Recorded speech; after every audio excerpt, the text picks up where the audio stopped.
Welcome back to our channel. Today we are going to explain Philip Larkin's poem Church Going. So firstly थोड़ा सा Philip Larkin को देख लेते हैं. इनकी बर्थ हुई थी 1922 में और डेथ हुई है 1985 में. ये इंग्लिश पोइट, नॉवेलिस्ट और एक लाइब्रेरियन थे. इनकी जो फर्स्ट पोइट्री बुक थी उसका नाम था the north ship, that was publish in 1945. और प्रोमिनेंस जो इनको मिली है वो उनकी सेकेंड कलेक्शन ऑफ पोइम से मिली है जो कि 1955 में पब्लिश हुई, the less deceived.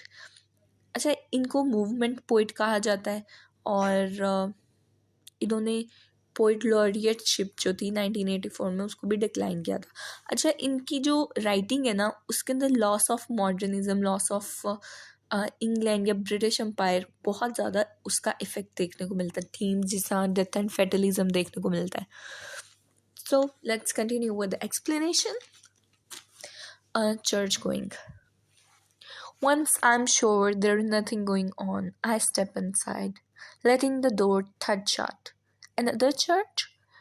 Matting, seats and stone and little books.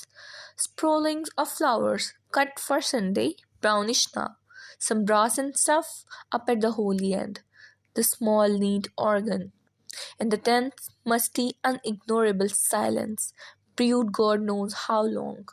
Hatless, I take off my cycle clips in awkward reverence. इसके अंदर वो क्या कह रहे हैं? Once I am sure there is nothing going on. यानी once upon a time वो कभी चर्च में एंटर हो गए, ठीक है. अब वहाँ पे nothing going on, वहाँ पे कुछ भी नहीं हो रहा. I step inside, मैंने अंदर कदम रखा है और मैंने दरवाजे को थर्ड शट यानी फोर्सफुली उसको आवाज़ के साथ, नॉइस के साथ बंद होने दिए. हालांकि ये चर्च की रेफरेंस के खिलाफ है या किसी भी रिलीजियस प्लेस की रेफरेंस या उसकी रिस्पेक्ट के अगेंस्ट है कि बड़े एहतराम से में एंटर होना चाहिए. लेकिन उन्होंने एंटर ही किस तरह हुआ, वो थर्ड शट यानी ज़ोर से दरवाज़ा उसका बंद किया. एंड अदर चर्च यानी वो पहले भी churches as a tourist visit करता रहता है और पोइट करते हैं और अब एक और चर्च वो आए हैं और वो उसको देख रहे हैं. Matting, seats and stone. अब वहाँ पे मैट पड़े होंगे, जो फ्लोर मैट है उनकी बात की उन्होंने. सीट्स हैं जहाँ पे वर्शिपर्स बैठते हैं या फिर जो हाई ऑफिशियल्स होते हैं उनकी सीट्स होती हैं. एंड स्टोन देख रहे हैं वहाँ पे. एंड लिटिल बुक्स वो जो प्रेयर के लिए या फिर सेक्रेड बुक्स होती हैं, रिलीजियस बुक्स होती हैं, वो पढ़ी होती हैं चर्चेस में, तो उसकी बात करें. स्प्रॉलिंग ऑफ फ्लावर्स, अब केयरलेसली यहाँ पे बिखरे हुए फूल उसको नज़र आ रहे हैं जो कि उसको लगता है संडे के कट किए हुए हैं. संडे को यानी कि प्रेयर के लिए आए होंगे लोग, तब के वो फ्लावर्स हैं और वो वहीं पर केयरलेसली पड़े हुए हैं और किसी ने उसको सफाई वगैरह नहीं की, उसकी टेक केयर नहीं की. लेकिन अब वो जो फ्लावर्स हैं वो ब्राउनिश हो गए, यानी कि काफ़ी दिन हो गए उसको और वो अब पड़े पड़े के ख़राब हो गए हैं, बिल्कुल ही सड़ गए हैं जिसको कहते हैं. Some brass and stuff up at the holy and.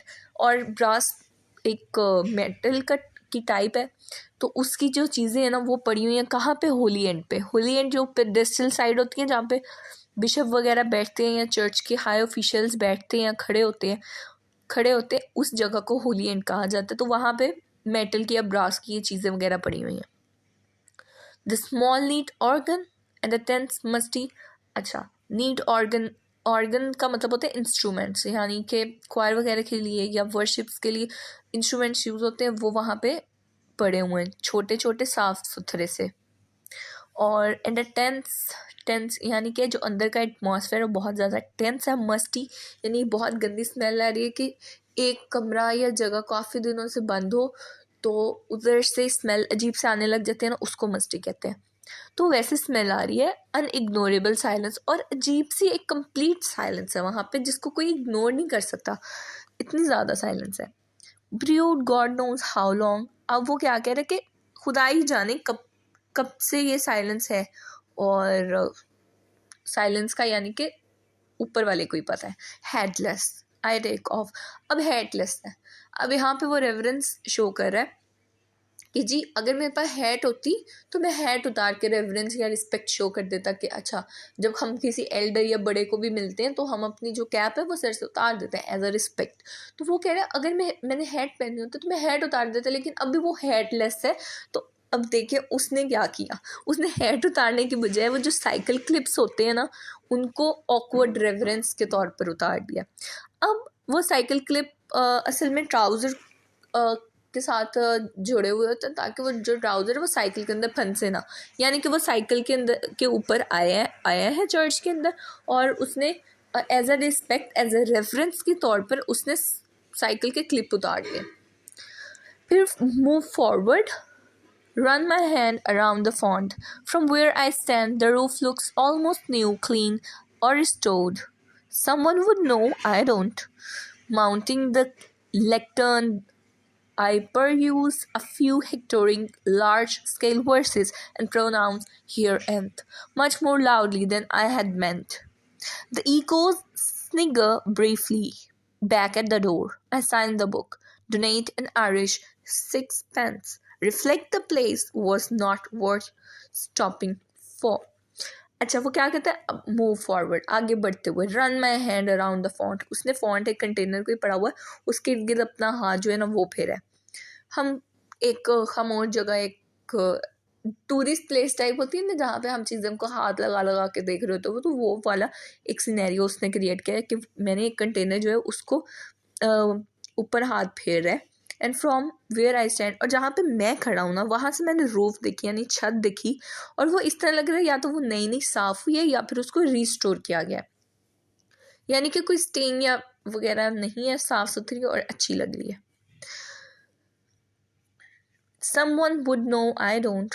अब वो उसने क्लियरली कह दी, स्ट्रेट फॉरवर्ड रिफ्यूज़ कर दी कि मतलब मुझे नहीं पता उसको क्लीन किया गया या फिर उसको रिस्टोर किया गया, यानी कि रिस्टोर होता है यानी रीवैम्प किया गया, अगर कुछ ख़राब है तो दोबारा से उसके पेंट वगैरह कर दिया या क्या चीज़, अगर एक चीज़ वैसी पेंट को या दीवारें जो दरवाजे वगैरह होते हैं उसको हम साफ़ कर देते हैं वो इस तरह लगने लग जाती है ना कि नई होती है, तो वो नई वाली फीलिंग आ रही है, या तो वो सफाई की गई है या फिर इसके ऊपर दोबारा से पेंट वगैरह किया गया, कोई भी सिचुएशन हो सकता है। और आगे उसका जवाब दे रहा है मुझे नहीं पता इसमें से क्या है।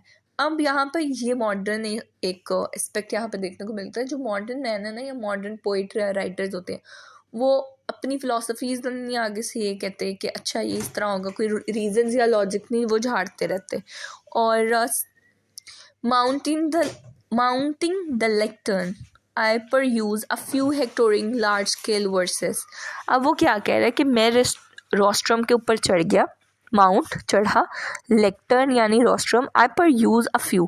अब peruse यहाँ पे क्या, मैंने बड़े रिलैक्स वे में बड़े आराम से ना पढ़ी है क्या, फ्यू हेक्टरिंग यानी ऊंची आवाज़ में, लार्ज स्केल वर्सेस यानी बाइबल से उसने कुछ उसकी वर्सेस रीड किए हैं।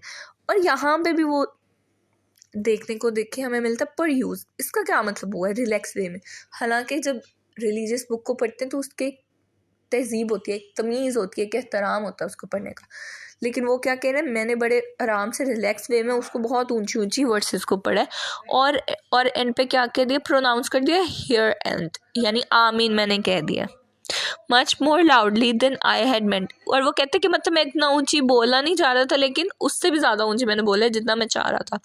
द इको स्निगर ब्रीफली, जो अब इको थी ना यानी उसने जो वर्ड्स पढ़ी थी उसकी इको उसके दिमाग फ़ौरन से वापस आ गई और वो इको सुनाई दी, वो खाली एक चर्च है तो वहाँ पे आवाज़ जो है वो गूंजी है उसकी।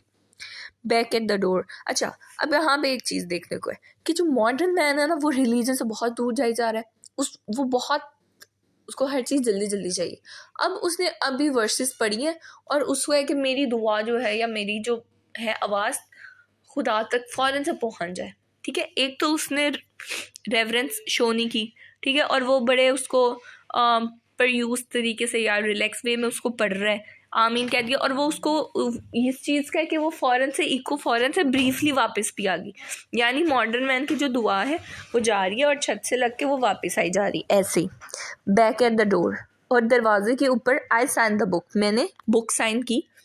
डोनेट क्या किया, आयरिश 6 पेंस डोनेट किए जो बहुत ही एक स्मॉलेस्ट करेंसी है।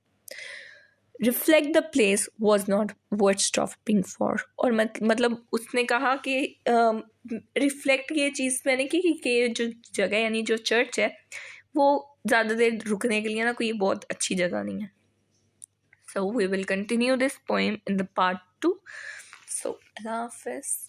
Thank you. If you like the video, like, comment and share it.